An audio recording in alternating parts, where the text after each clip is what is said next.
Okay guys, so itong form na 'to na-download ko 'to sa Facebook Messenger na sinend ng Attic Tours. Pero yun nga, hindi naman ako sa kanila kumuha ng visa. Sa Rally Tours kami sa SM Mega Mall and binigyan nila kami ng actual form doon na finill-upan din namin doon, handwritten.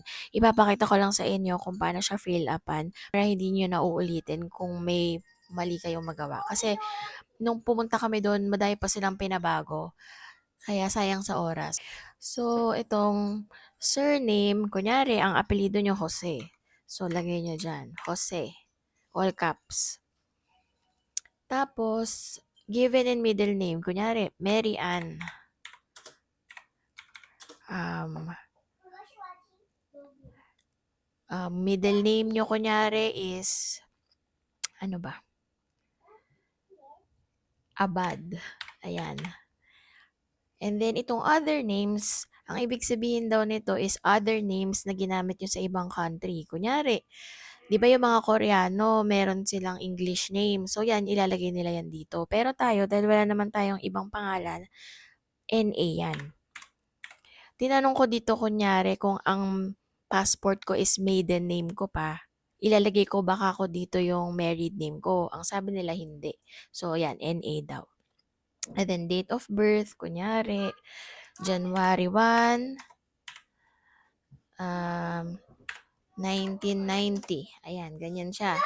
And then, place of birth, kunyari, Muntinlupa. Tapos, ito, kung ano yung nasa passport nyo, yung ilalagay nyo kung may Metro Manila dito o kung saan mang province, ilagay nyo dyan.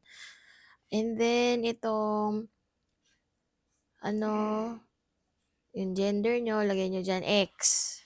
Tapos, kung single, married, widow, divorce. Ayan, kunyari, married si Mary Ann, kunyari. Nationality, so, Filipino. Ay, meron pala ditong drop down. May drop down pala dyan, pero, ayan, Philippines. Pero nilagay ko Filipino, tinanggap naman nila. Former and other nationalities, wala naman kami niyan. So, NA nilagay ko.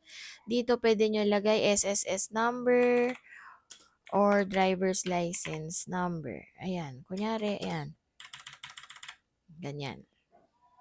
Passport type, ordinary lang tayong nilalang. So, yan ang ilalagay natin. Ordinary. Passport number, kunyari, P. Ano na naman. Ganyan. Place of issue. Yung sa amin kasi DFA Manila. Tapos, issuing authority, DFA. And then, yung date of issue, kung kailan na-issue yung passport nyo, kunyari, May 5, 2022. 10 years yon. So, May 4, 2032. Ganyan. Certificate of eligibility number, wala kaming nilagay dyan. Hindi ko rin alam ano ibig sabihin yan. Purpose of visit, tourism. Ay, ayan. Tourism. And then, intended length of stay, 5 days, nilagay namin. Date of arrival in Japan, kailangan daw to may specific date. Kung wala pa kayong ticket, ilagay nyo lang dyan yung, tingin yung flight nyo. Kahit imbentohin nyo lang. And then, port of entry, kung Narita, Kansai, ganun. So, kung Tokyo, Narita. Kung Kansai, de, lagay nyo Kansai. Name of ship, yan, ang budget namin pang Cebu Pacific lang. So, yan. Cebu Pacific. Name and addresses of hotels. Ayan. So, nilagay namin dito hotel. Naghanap lang ako sa Agoda ng hotel na pasok sa budget namin. So, nilagay ko dyan isa sa mga APA Hotel. Ayan, APA Hotel. Tapos, isearch nyo lang dito yung contact number sa Japan ng hotel na yon. So, makikita nyo naman yan sa Google. Invento na lang kayo dyan. Hindi nyo pala siya imbentohin. Kopyahin nyo. Kopyahin nyo yung number talaga niya. And then, yung exact address niya. Kunyari, 123. Taitoku. Ganyan. Taitoku. Tokyo. Ganyan. Japan.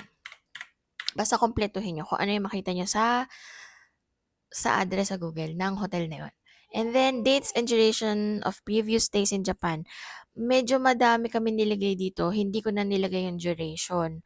So, kunyari, nagpunta kami ng January 2014, Feb 2015, Ganyan. So, sunod-sunod, pinagkasya ko na lang. Hindi na kasi kasya dito yung duration kung ilalagay ko pa. Pero tinanggap naman nila. Yung sa husband ko lang, nilagay, dun sa pinaka-last niya na trip sa Japan, ang pinalagay nila yung departure date.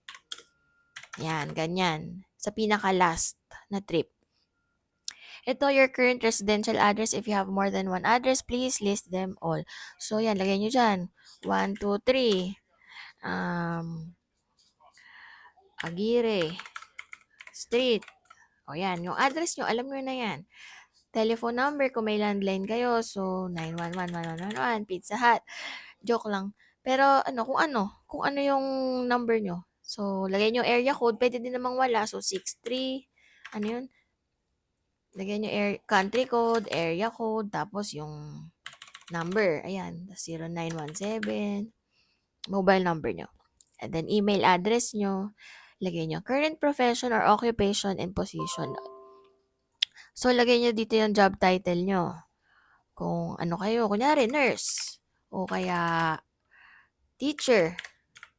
Ayan, lagay nyo. Ako, nilagay ko housewife. Housewife. So, dahil housewife ako, NA ako dito sa employer, address, telephone number. So, kung meron kayong work, lagay nyo dito yung complete name ng employer nyo, tsaka yung address. And then, yung telephone number nila. Pag student, yung anak nyo, student dito, and then, student, and then, NA. Hindi nyo kailangan lagay daw yung school. Kung unemployed, ayan, unemployed. And then, NA. Basta lahat daw nang wala kayong answer, ilagay nyo NA. So, ito, partner's profession or occupation of, or that of parents if applicant is a minor. So, kung ako, housewife ako, yung trabaho ng asawa ko daw ilalagay ko dito. So, kunyari, ang asawa ko, doktor, kunyari, ayan. Ayan, lalagay ko ganyan. Pero doon sa mga anak namin, nilagay namin ganito.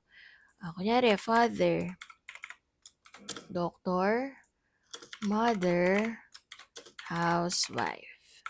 Ayan, ganyan. Ganyan para sa mga minors. Tinanggap nila yan. Ito yung pinaulit namin na part.